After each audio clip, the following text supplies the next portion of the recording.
Le principal argument des gens qui nous ont dit que le marché unique était une très bonne chose, je parle du marché unique européen, eh bien aujourd'hui avec le marché transatlantique, on nous ressort exactement le même genre d'argument.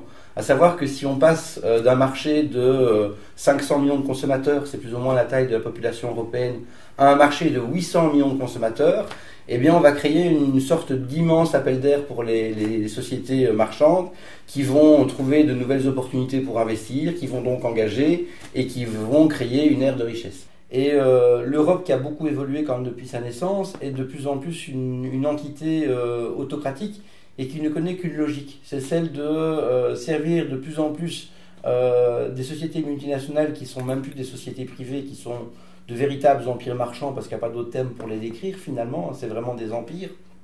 Donc ils sont dans une logique de voracité, de se bouffer les uns les autres à travers des logiques de fusion-acquisition, qui sont dans une logique de voracité parce qu'il faut toujours ramener plus d'argent, et à la fois pour le staff de dirigeants et pour les actionnaires. Donc on est vraiment dans une logique comme ça, impériale, d'accumuler de plus en plus de ressources en n'ayant que faire des conséquences et sur l'emploi, et sur les travailleurs, et sur le vivre ensemble, et sur le sanitaire et l'environnement.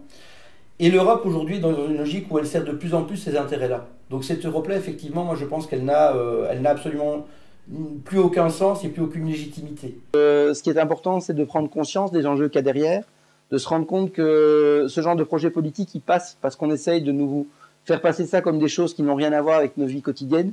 Je vais reprendre les appellations de la gouvernance économique européenne. Gouvernance économique européenne, ça veut rien dire pour le commun des mortels. Six-pack, two-pack, traité de stabilité et de coordination budgétaire ou partenariat de commerce et d'investissement transatlantique, c'est le nom officiel du projet, c'est des choses qui ne parlent pas aux gens. Et donc, si tous ces projets passent, c'est parce qu'on nous les fait passer pour des logiques abstraites très éloignées de notre réalité quotidienne. Moi, ce que je tiens à dire, c'est que c'est très proche des préoccupations des gens, dans les conditions de travail, dans le fait qu'on pourra avoir accès ou non à des soins de santé, dans le fait qu'on aura droit ou non à une pension, dans le fait qu'on se regardera encore de façon humaine dans la rue, ou qu'on se regardera en chien de faïence comme si on était tous d'effroyables concurrents. Donc la première chose à faire, c'est de prendre conscience. Si ce traité est autorisé, s'il est signé, sachez-le, ce sera l'ALENA. Et qu'est-ce que c'est que l'ALENA?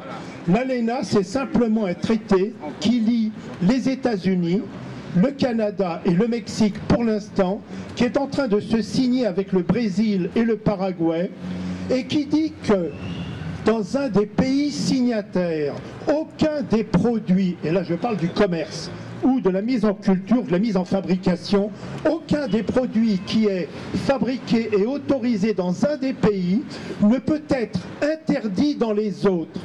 C'est ce qui a amené, entre autres, à ce que les OGM, par exemple, puisque moi je m'intéresse beaucoup aux OGM, eh bien les OGM ont été autorisés massivement au Canada parce qu'ils étaient autorisés aux États-Unis, co-signataires de l'ALENA. Et sachez-le, si le TAFTA est autorisé, eh bien les OGM, il y en aura en Europe. Le gaz de schiste, il y en aura en Europe, puisque le TAFTA va également porter sur les services. Et que, entre autres services, il y aura naturellement la manipulation par les experts. Vous savez, les experts, je vous en parlerai après, parce que nous sommes souvent en but à eux, entre autres aux experts de l'INRA, aux experts de l'ANSES, aux experts de la HCB. Et sans arrêt, nous sommes même, on peut le dire, condamnés, grâce à ces gens-là, qui collaborent d'une façon éhontée à travers les hommes politiques et à travers la justice dans notre pays, qui collaborent, il faut bien le dire, avec les multinationales, principalement américaines, et vous voyez de qui je veux parler. Il faut déjà savoir une chose, c'est que c'est un signe. Bruxelles vient d'autoriser 10 nouveaux OGM à la mise en culture et à l'importation en Europe, pour l'animal et pour l'homme. 10. Et en plus, chose extraordinaire, et moi ça me fait mal où vous pensez, parce qu'entre autres, j'ai une petite exploitation agricole et j'ai des abeilles, j'ai quelques ruches, eh bien ils ont autorisé la contamination par le pollen, ils ont autorisé à la vente le pollen issu du Monsanto 810. Monsanto 810 qui est interdit dans 7 pays européens actuellement. C'est extraordinaire. Ce qui veut dire que de fait, si jamais l'ALENA était signée, que ce soit en l'état ou à minima, parce qu'il ne faut pas se leurrer, Si le TAFTA était signé à minima, ça voudrait dire que dans les 3-4 ans qui suivent, il y aurait d'autres décrets qui amèneraient à ce qu'il soit complété. Et de fait, il n'y a pas d'autre terme, vous serez baisés. En ce qui concerne les hydrocarbures extrêmes, comme nous disons, ça leur permettra effectivement de faire d'exiger de pouvoir forer et de pouvoir extraire des hydrocarbures, quelles que soient les lois. Si j'écoute la Commission européenne, ce genre de logique-là, donc créer un marché unique transatlantique, ça rapporterait 545 € de plus pour une famille de 4 personnes en Europe. Et quand la Commission européenne a lancé ça, elle a dit mais c'est une étude indépendante qu'on a commandée qui dit que ça va se passer comme ça, que ça va porter ce bienfait. Quand on fait quelques clics de souris entre le communiqué de presse de la Commission européenne, on se rend compte que le centre d'études indépendante, il est situé à Londres. Quand on va regarder la composition de son conseil d'administration, on se rend compte que son président s'appelle Guillermo de la DSA et que c'est aussi le vice-président de Goldman Sachs. Ah, moi, ça me pose déjà un problème d'indépendance. On se rend compte que celui qui a fondé ce centre de recherche, il s'appelle Richard Porte, et que c'est l'un des plus proches conseillers aujourd'hui du président Barroso. Ça me pose un problème d'indépendance. Et quand on va voir les gens qui sont membres de ce centre de recherche dit indépendant, eh bien on retrouve des banques centrales, la Banque centrale européenne, la Banque nationale de France, la Banque centrale du Mexique. Donc on retrouve que des acteurs financiers institutionnels, et alors pour des cotisations qui vont entre 6 000 et 20 000 € par an, des banques privées. Et donc moi je me dis c'est assez amusant parce que si on a de l'humour et qu'on rit un peu jaune, finalement, quand la Commission européenne nous dit on a une super étude indépendante qui dit que ça va rapporter 545 € de plus par habitant, pour une famille de 4 personnes, ce marché transatlantique, qu'on va voir, on se rend compte d'une part que le centre d'études il n'est pas du tout indépendant, autrement dit que c'est du pipeau, qu'on se fout de notre tête, mais qu'en plus les gens qui nous pronostiquent un enrichissement à travers le marché transatlantique, c'est typiquement les acteurs derrière la crise financière. Autrement dit, c'est des gens qui nous ont mis jusqu'au cou. Et je trouve ça quand même finalement assez révélateur de ce qui est en train de se passer.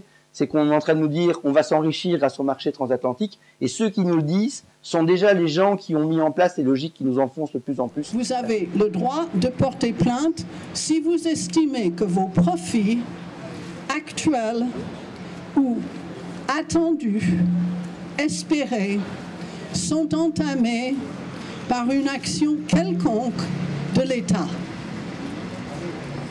Une action quelconque. Cela veut dire, entre autres, si nous voulons, comme ATTAC le veut depuis 15 ans, une taxe sur les transactions financières, les banques qui sont investisseurs peuvent dire « Ah mais non, moi ça entame mes profits actuels et surtout futurs ».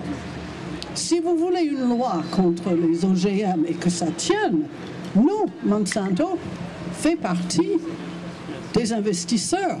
Monsanto porte plainte contre l'État et ce n'est pas une cour française qui va décider de si Monsanto a raison ou si c'est l'État français qui a raison d'interdire les OGM, ou certains d'entre eux.